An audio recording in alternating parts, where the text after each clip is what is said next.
Syah, Saya Hanif Yuda Pratama. saya Muhammad Luki Prayoga. Saya Regan Hidarul Jakbar. Assalamualaikum warahmatullahi wabarakatuh.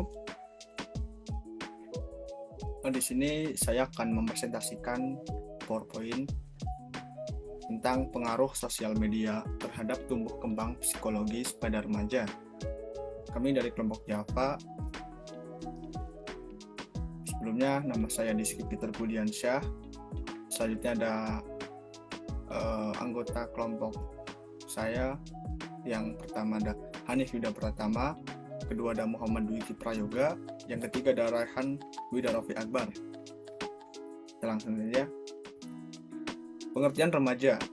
Remaja berasal dari kata lain adolescence yang berarti tumbuh atau tumbuh menjadi dewasa.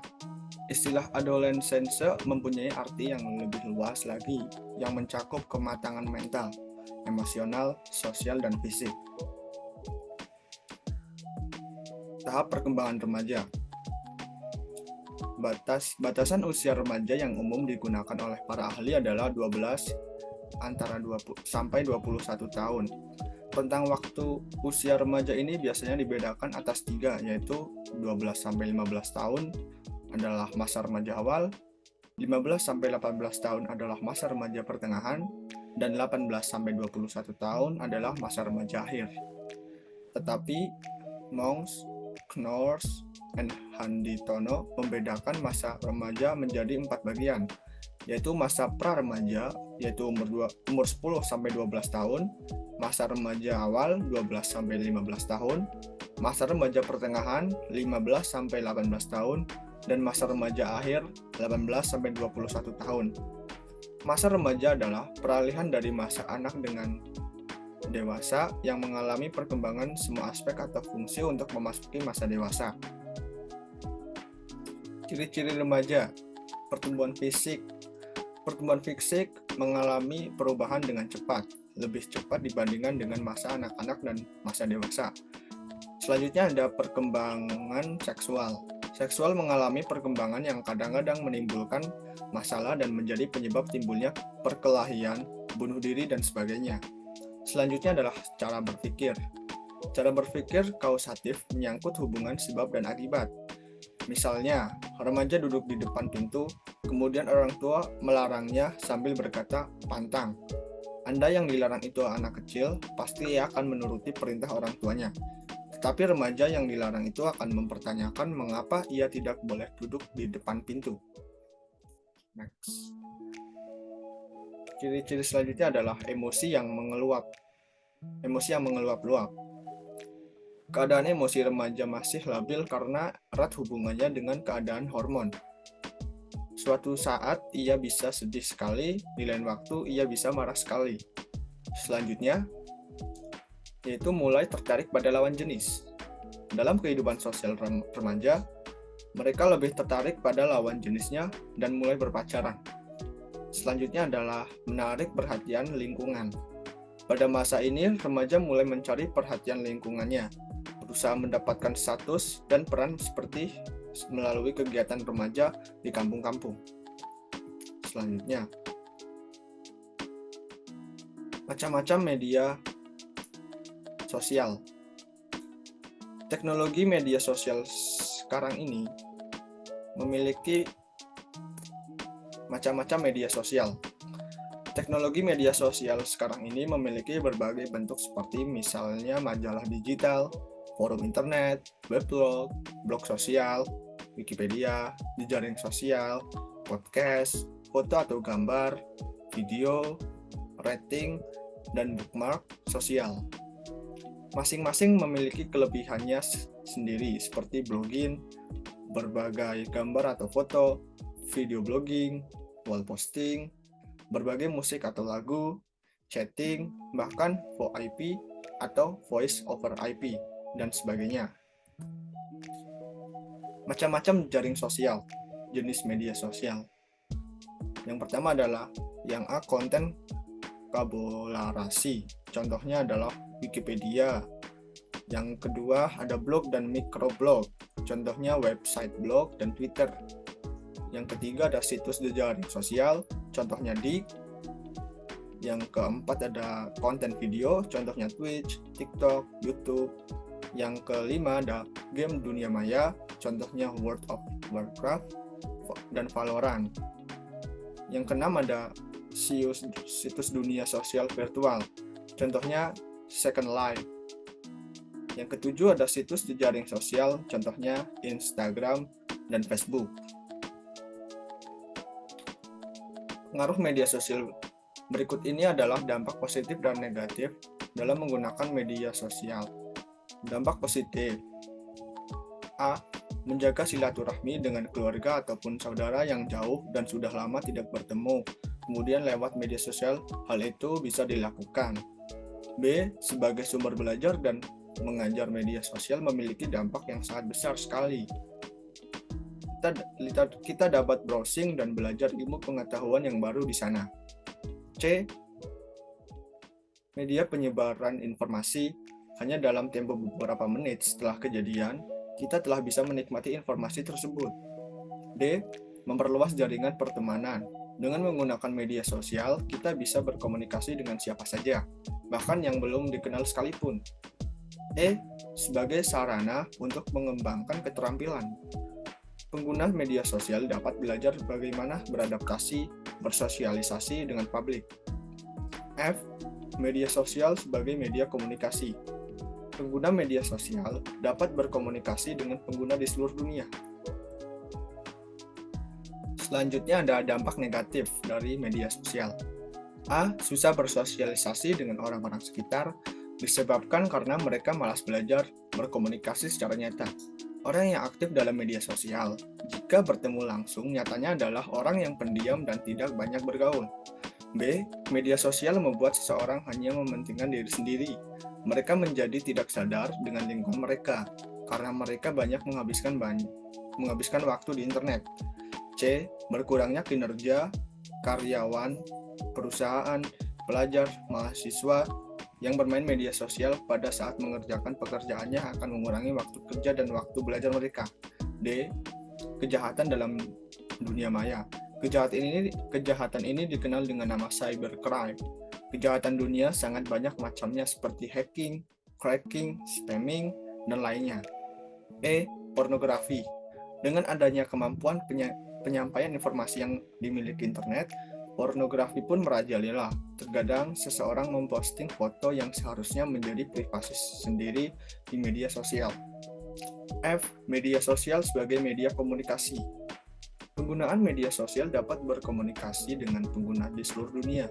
Namun, ini dapat membahayakan, karena sekarang penipuan dapat dilakukan dengan menggunakan telepon dan sebagainya.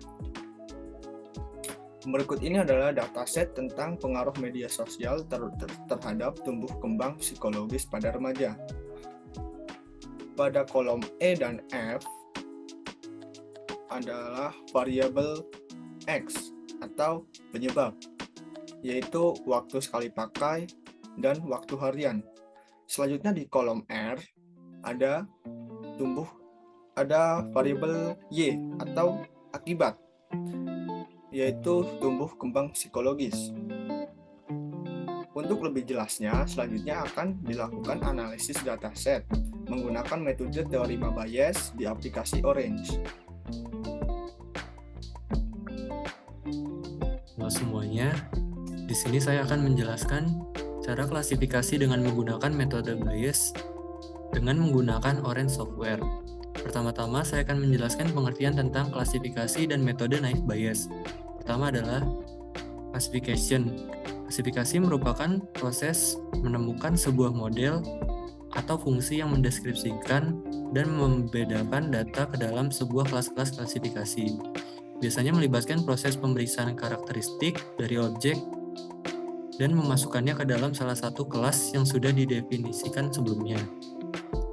Selanjutnya adalah metode naive Bayes. Metode naive Bayes merupakan metode pengklasifikasian dengan menggunakan metode probabilitas dan statistik. Ciri-ciri utama metode naive Bayes adalah asumsi yang sangat kuat atau naif akan independensi dari masing-masing kondisi atau kejadian. Selanjutnya, saya akan menjelaskan apa kelebihan dan kekurangan dari metode naive Bayes? Kelebihannya yang pertama yaitu tidak memerlukan jumlah data yang banyak. Kedua, tidak memerlukan data training yang banyak. Ketiga, kokoh terhadap atribut yang tidak relevan. Keempat, padat dan efisiensi ruang. Selanjutnya adalah kekurangan. Kekurangan yang pertama yaitu tidak berlaku jika probabilitas kondisionalnya adalah 0. Apabila probabilitas kondisionernya bernilai 0, maka probabilitas predikat akan bernilai 0 juga. Yang kedua adalah asumsi bahwa masing-masing variabel itu merupakan independensi yang menyebabkan kekurangannya akurasi karena biasanya ada korelasi antara variabel satu dengan variabel yang lainnya. Kekurangan yang ketiga adalah tidak bisa diukur menggunakan hanya satu probabilitas saja, sehingga memerlukan bukti-bukti yang lainnya.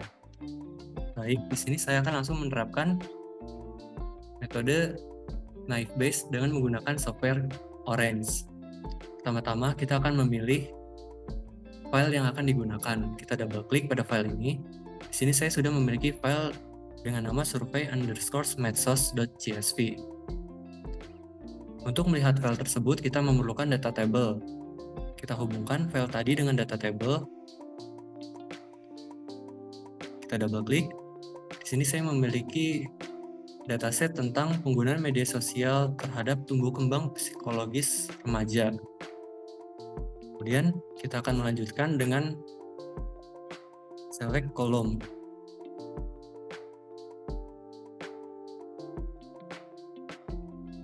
Di sini saya akan menargetkan tumbuh kembang psikologis. Kemudian kita memerlukan widget test and score.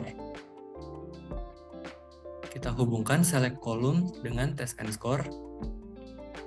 Dan kita juga memerlukan metode naive Bayes sendiri. Kita hubungkan naive Bayes ke test and score. Kita klik pada test and score. Di sini akan menampilkan menu evaluation result atau hasil evaluasi. Dan di sini ada beberapa tabel. Yang pertama adalah model.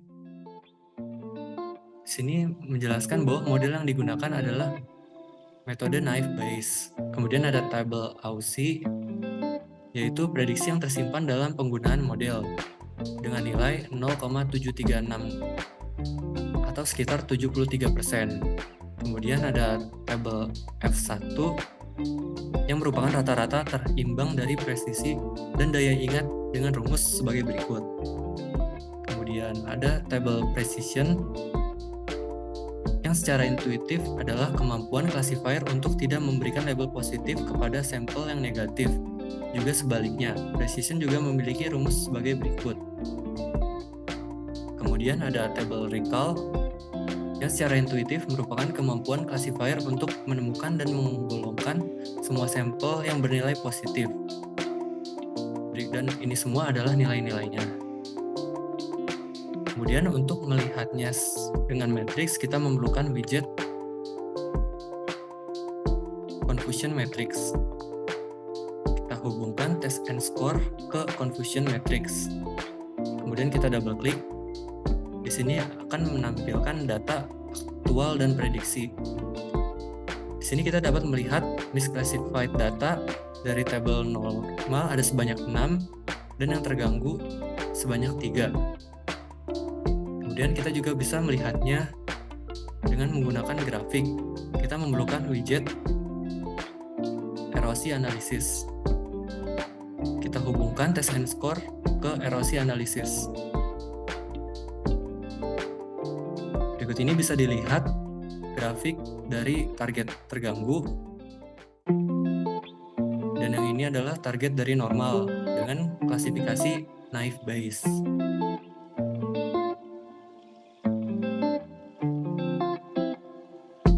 Kesimpulan, saat ini teknologi internet dan mobile phone makin maju, maka media sosial pun ikut tumbuh dengan pesat. Kaum remaja saat ini sangat ketergantungan terhadap media sosial. Mereka begitu identik dengan smartphone yang hampir 24 jam berada di tangan dan sangat sibuk berselancar di dunia online yang seakan tidak pernah berhenti. Apalagi kini untuk mengakses Facebook atau Twitter misalnya bisa dilakukan di mana saja dan kapan saja hanya dengan menggunakan sebuah mobile phone. Berdasarkan penjelasan-penjelasan tadi, maka dapat disimpulkan bahwa penggunaan media sosial yang berlebihan akan memberikan dampak yang cukup berpengaruh terhadap tumbuh kembang psikologis pada remaja. Penggunaan media sosial yang berlebihan terbukti dapat menyebabkan gangguan psikologis, diantaranya adalah memicu depresi, kecemasan, menimbulkan kecanduan, dan kurang bersosialisasi serta cenderung individualisme. Seperti itu presentasi dari saya dan hasil kerja kelompok saya. Kurang lebihnya mohon maaf apabila ada kata-kata yang kurang berkenan. Wabillahi taufiq wal hidayah. Wassalamualaikum warahmatullahi wabarakatuh.